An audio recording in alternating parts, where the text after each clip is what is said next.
Bonjour, chers frères et sœurs. Ce troisième dimanche de Pâques nous invite à découvrir Jésus-Christ vivant qui accompagne les hommes à travers les chemins de la vie. En ce troisième dimanche, Christ ressuscité vient apparaître à nouveau. Et pourquoi une autre apparition du Christ ressuscité? C'est pour que nous puissions le voir une fois de plus, retrouver la joie pascale, pour que nos cœurs puissent une fois encore être ardents et contempler l'amour de Dieu dans la vie de chacun de nous. La première parole que nous allons écouter est tirée du livre des Actes des Apôtres.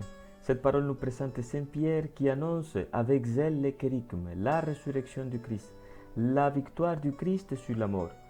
Ainsi, à travers cet exemple, l'apôtre nous montre que nous aussi nous sommes invités à partager cette bonne nouvelle, même au milieu des difficultés, même au milieu des persécutions, même quand nous sommes dans des problèmes difficiles, nous sommes appelés à partager cette bonne nouvelle. Aujourd'hui, nous avons besoin des chrétiens qui puissent être témoins de la résurrection du Christ, même quand cela implique des persécutions. La deuxième lecture que nous allons écouter est tirée de la première lettre de Saint Pierre. L'apôtre nous montre le grand amour de Dieu pour les hommes, un amour qui s'est manifesté dans la croix et la résurrection de Jésus-Christ.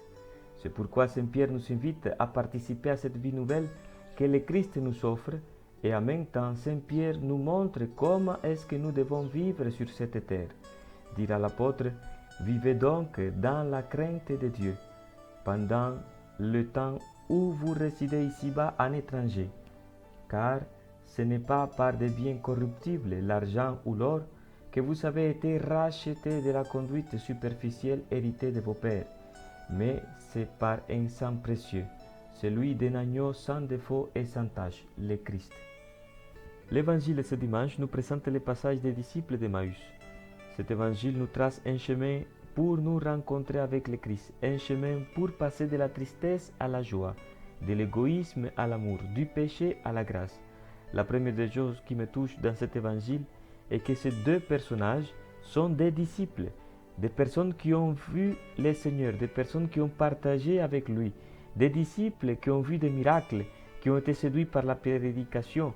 Ils ont peut-être vu la multiplication des pains, mais qui face à la souffrance, ces disciples vont tomber en crise. La situation de ces disciples ne se trouve pas loin de notre réalité. Nous sommes ces deux personnages qui avons vu tellement de miracles, que le Christ a décanté tellement de situations dans nos vies. Nous avons même été ressuscités, mais qui face à ces moments difficiles dans notre vie, face aux tribulations, face à la croix, face aux souffrances, face à ces moments que nous ne comprenons pas, c'est ce qui nous arrive. Nous tombons en crise. Tout comme les disciples qui sortent de Jérusalem et retournent à Emmaüs attristés, car leur projet n'a pas été réalisé, et ils retournent pour continuer leur vie quotidienne. Jérusalem est considérée la ville sainte, le lieu d'assemblée, la communauté, et c'est ce qui nous arrive également. Beaucoup de fois, face aux souffrances, face aux difficultés, la première des choses, c'est quoi? C'est de laisser l'église. Non, c'est pas ça la solution.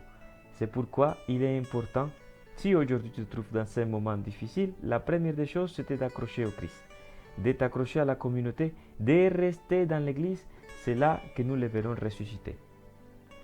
Dire à la parole, tandis qu'ils s'entretenaient et s'interrogeaient, Jésus lui-même s'approcha et il marchait avec eux.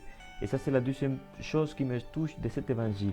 Jésus qui va à leur rencontre, Jésus qui va envers eux pour qu'ils puissent véritablement les rencontrer, les voir ressusciter.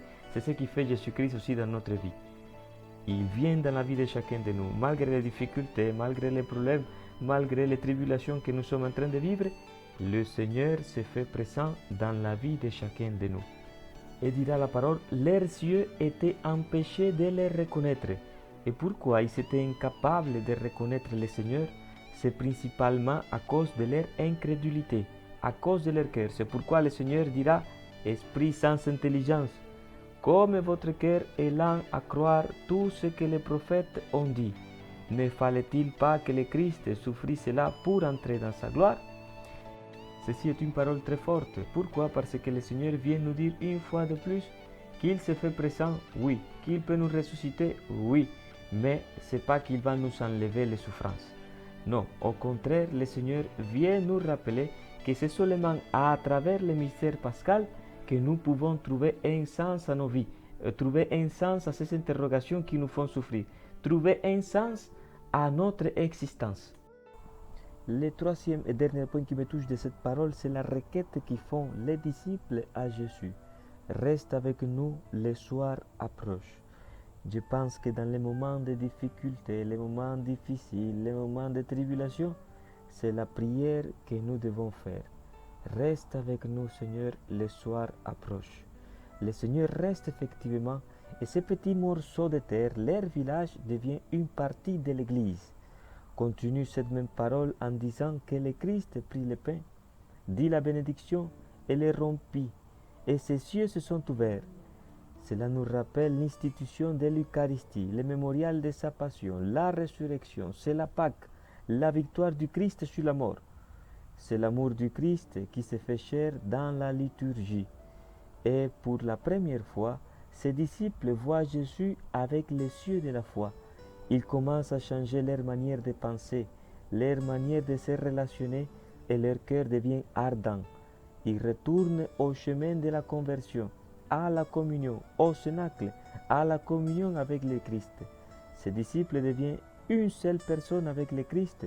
C'est pourquoi le Seigneur disparaît, car ils n'ont plus besoin de sa présence, car ils sont devenus un autre Christ. Courage, frères et sœurs, c'est à cela que le Seigneur nous appelle, à devenir des tabernacles vivants, à être un autre Christ. Même si nous sommes loin de l'Église, le Seigneur nous invite à être avec lui, à être dans la joie, à passer à cette vie nouvelle que lui nous offre. Au fond, le Seigneur nous invite à être ressuscités. Je vous souhaite un très bon dimanche à tous et à chacun et que Dieu Tout-Puissant vous bénisse et vous garde. Au nom du Père et du Fils et du Saint-Esprit. Amen.